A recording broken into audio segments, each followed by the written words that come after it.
gueule de Nicolas Vidal en ce vendredi 16 mai. Euh, Écoutez-le, écoutez cet extrait vidéo et que je soutiens bien entendu, comme d'habitude, à 100%. Et croyez-moi, il est vraiment gratiné. Macron va encore en prendre plein son grade et entre nous, c'est vraiment justifié. Vos réactions, à plus tard. L'arrêt verbal de Macron mardi soir, vous savez, sur TF1, ça a duré 3h30.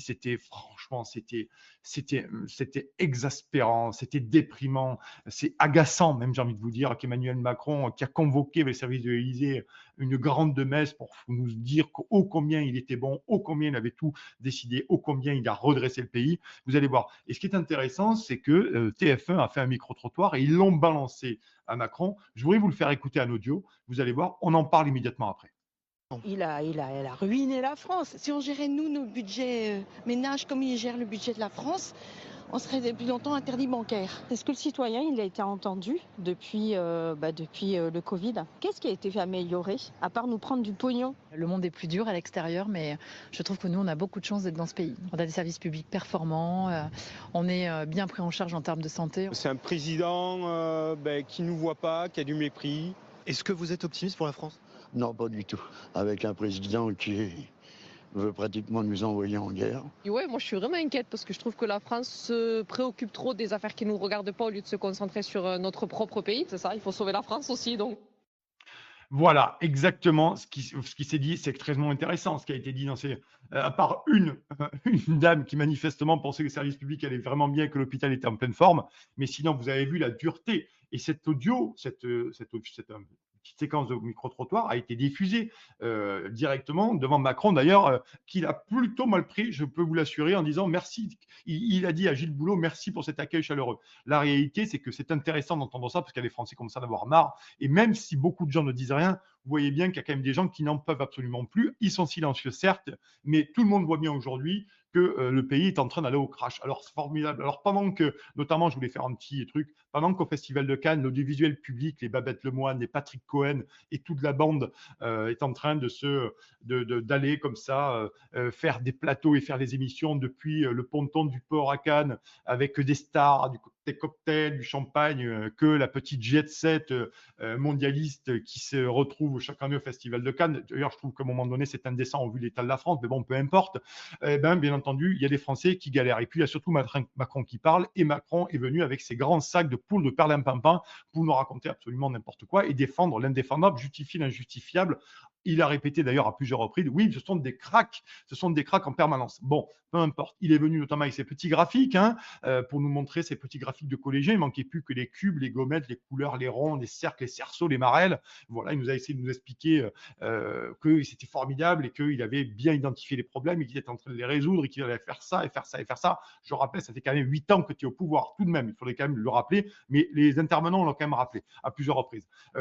Formidable. Il a quand même. Je voudrais qu'on fasse rapidement un topo là-dessus. Très rapidement, il a notamment dit que il fallait, sur ArcelorMittal, il ne fallait pas nationaliser, il fallait laisser les grandes entreprises ajuster les choses. Alors, ajuster les choses dans la bouche de Macron, en fait, dans la réalité, c'est virer les gens. Voilà ce que c'est. C'est virer les gens et c'est délocaliser. Donc, c'est affaiblir la France, perdre à un moment donné toute une puissance industrielle et appauvrir totalement le pays en entier. Voilà. Il y a eu, rappelez-vous aussi, sur Vercorrect, qui est officiellement fini depuis quelques jours. C'est un fleuron de l'industrie chimique en France qui est fermé. C'est un groupe chinois qui va le reprendre sur 460 salariés. C'est 54 personnes qui seront gardées et au mieux. Voilà. Et je pourrais en citer plein. Donc, en fait, Emmanuel Macron continue à nous dire que la France est extrêmement attirante pour les investisseurs internationaux, les grands groupes internationaux, ce qui est faux. Sanofi, par la même occasion, a déclaré qu'ils allaient investir d'ici 2030 20 milliards d'euros aux États-Unis. C'est de la folie, c'est absolument du mensonge, mais pur jus, pur jus, pur jus, pur jus. Notamment 1000 milliards d'euros de dette, il a été incapable, à un moment donné, il n'a pas voulu expliquer tout ça. Ça aurait été trop long, vous me direz, le mal a tellement été fait que les caisses ont été délibérément vidées, que c'était compliqué de l'expliquer. Mais quand même, Gilles Boulot, il faut se rendre compte. En plus, Macron, dans son livre Révolution, qui n'a probablement pas écrit en plus, en 2017, dénonçait l'irresponsabilité budgétaire de ses prédécesseurs. C'est quand même assez savoureux. Même Gilles Boulot, qui d'habitude est quand même assez prudent pour garder son poste, eh bien, il a quand même dit, il a mis un gros tacle dans les dents, oui, c'est un tacle dans les dents, en lui disant, en lui citant le rapport de la Cour des comptes assez récent, qui disait que la dépense publique était en roue libre, chers amis, et il lui a mis ça dans les dents, Gilles Boulot, comme il lui a mis dans les dents le micro-trottoir que vous avez entendu en début d'édito.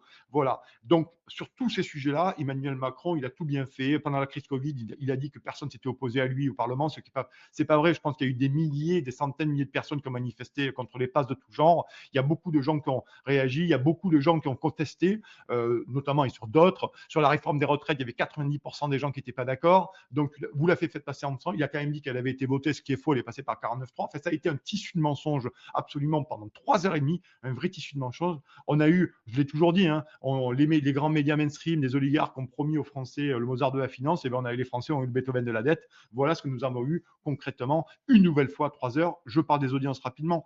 Franchement, 5 millions de personnes. Il y a eu 5 millions de personnes, et en seconde partie de soirée, c'est même pas 4 millions.